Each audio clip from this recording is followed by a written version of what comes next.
E olha só, vamos para Brasília. PEC fura-teto é promulgada pelo Congresso logo após a aprovação no Senado. A gente vai falar então com a Luciana Verdolim, que traz as informações. Luciana, como foi essa tramitação por aí? Bom dia, Elisângela, Daniel, bom dia a todos. Olha, ontem foi um dia de intenso trabalho, tanto na Câmara quanto no Senado.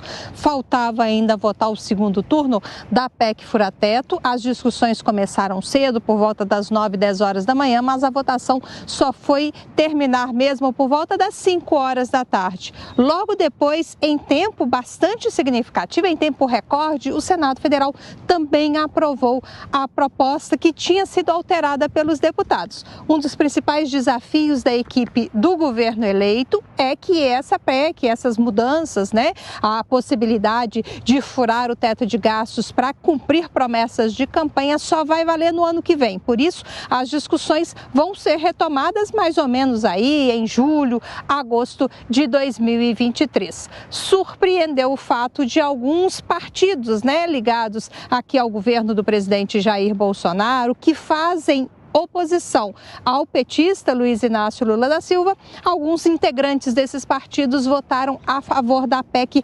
principalmente na Câmara. Novo Republicanos e PL orientaram suas bancadas a votarem contra. Dentro do PL, cerca de 10 dos 76 deputados simplesmente ignoraram a recomendação da legenda e votaram a favor da proposta de emenda constitucional. No Republicanos foram 2 votos a favor. O Novo votou contra inclusive a possibilidade, o reajuste de salário que também foi aprovado por deputados e senadores. Agora vale ressaltar que o trabalho no Congresso Nacional ainda não acabou. Terminada essa questão da proposta de emenda constitucional, da PEC fura-teto, ainda é preciso discutir o orçamento. Luciana, muito obrigada pelas informações. Você volta daqui a pouquinho e a gente chama para essa discussão a Amanda Klein. Amanda, vários pontos aí chamaram a atenção, inclusive alguns partidos que votaram contra e que chamou ali, bastante atenção em relação aos votos, como Luciana Verdolim acabou de dizer. Elisângela, bom dia a você, bom dia Daniel, deputado Coronel Tadeu, aos nossos telespectadores e ouvintes da Jovem Pan. Concordo com você, Elisângela, eu acho que essa aprovação da PEC de transição foi um teste importante para o governo eleito, um teste positivo em que ele passou e passou com louvor. Vamos lembrar que essa PEC quase foi para as cucuias, além de sofrer desidratação, poderia eventualmente nem ser aprovada se, por exemplo, o presidente da Câmara, Arthur Lira, tivesse decidido retalhar a decisão do Supremo de suspender, de eliminar, exterminar o orçamento secreto depois de declarar a sua inconstitucionalidade. Essas pontes foram reconstruídas. O novo ministro da Fazenda, Fernando Haddad, teve uma participação muito ativa nessa construção da interlocução entre Lula e Lira, principalmente depois de uma última reunião entre os dois no domingo, acho que pela manhã, que deixou um gosto amargo na boca de Lula, porque ele se sentiu muito pressionado, quase extorquido por Arthur Lira. Daí vieram as decisões em série do Supremo, primeiro do Gilmar Mendes autorizando que o Bolsa Família ficasse fora do teto de gastos, em seguida, na segunda-feira, o voto decisivo de Ricardo Lewandowski, declarando a inconstitucionalidade do STF. A partir daí, uma nova configuração de força se estabeleceu na Câmara dos Deputados, com a devolução de uma parte de poder ao Executivo, e recomeçaram as negociações sobre essa nova realidade, esse novo tabuleiro. Conversei com alguns deputados ontem, inclusive do centro, do MDB, União Brasil, PSDB, que querem ser, não do PSDB, mas principalmente do União Brasil, MDB, PSDB, que querem ser beneficiados com os ministérios que serão anunciados por Lula. Começarão a ser anunciados, provavelmente não todos, mas uma parte importante deles, principalmente metade desses 32 ministérios que ainda faltam anunciar hoje.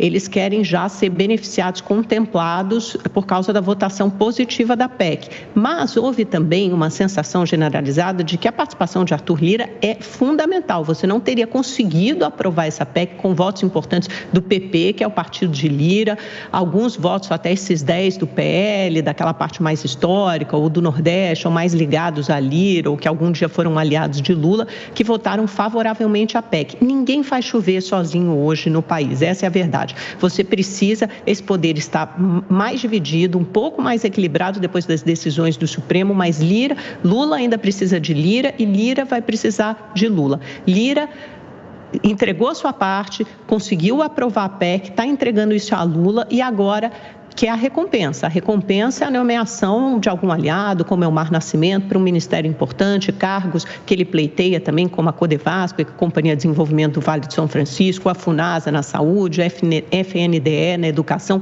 Lira ainda é uma figura muito poderosa. Não é o todo-poderoso, o primeiro-ministro, quase que uma figura ubíqua, mas permanece, segue tendo muito poder e principalmente influência sobre uma parte considerável dos deputados. Sem ele, não será possível aprovar projetos fundamentais para o governo na Câmara. Portanto, essa relação terá que ser refeita a partir da aprovação da PEC, mas, sem dúvida, é um caminho, um início de formação, de construção de base aliada para o governo Lula. Acho que hoje está todo mundo suspirando aliviado. Coronel, agora com a gente, bom dia. Qual é a sua análise, esse cenário que se forma? Quase a PEC não é aprovada, bateu ali na trave. Bom dia, Elisângela. Bom dia, Daniel. Bom dia, Amanda. Nós estamos dando boas-vindas à velha política. A velha política voltou. Essa aprovação, sem dúvida nenhuma, foi muito importante para o início do próximo governo, mas mostra claramente como é que vai ser o jogo político. Ou seja, vai ser na base do toma lá da cá mesmo, como nós vimos nos anos anteriores em que o PT governou esse país. E o toma lá da cá significa corrupção, significa aquilo que nós vimos, a roubalheira do nosso dinheiro. Já começam o governo fazendo um escalpo nas contas públicas, aprovando essa PEC de 145 bilhões, mas ela deve chegar a um valor muito superior a isso, até porque nós sabemos que imediatamente as consequências econômicas são muito perversas. Nós vamos ter aí imediatamente o aumento dos juros, que hoje está em 13,75%. Provavelmente o próximo anúncio deverá ser na casa dos 14% e a partir daí uma subida que dificilmente será contida. Isso faz com que as contas públicas também sejam majoradas. Os aproximados 700 bilhões de reais que nós pagamos todo ano com juros e amortização, lembrando que isso é uma conta que o PT deixou para o governo Bolsonaro pagar. Quero deixar bem claro aqui que durante os 4 anos do governo Bolsonaro não se tomou nenhum empréstimo. Nós só pagamos conta do PT. E vamos agora voltar à gastança. No lado político, a gente vê as traições acontecendo agora. Muitos partidos que até então eram base do governo Bolsonaro, imediatamente já estão passando para formar a base do governo Lula. E o preço disso? Ministérios, cargos, contratos, empresas estatais. Esse é o toma lá da cá que o PT é mestre em fazer. Para poder receber os votos dentro da Câmara e do Senado, vai ter que entregar ministérios.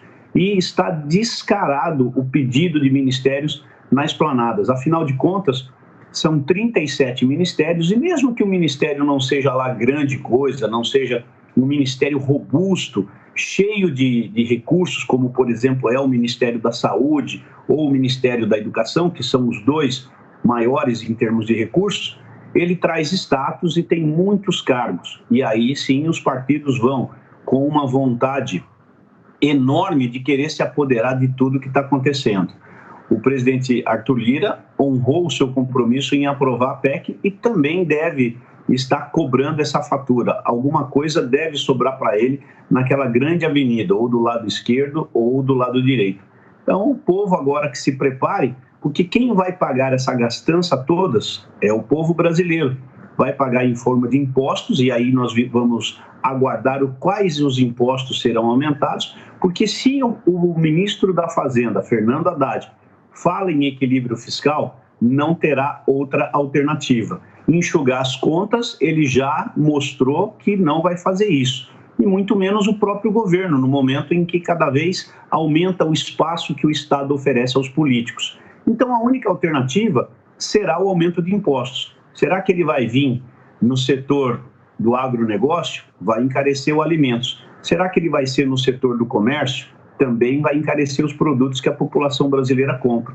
Então, todo aquele esforço para se pagar R$600 e entregar à população para que a população possa viver melhor, esse sonho não vai acontecer de jeito nenhum.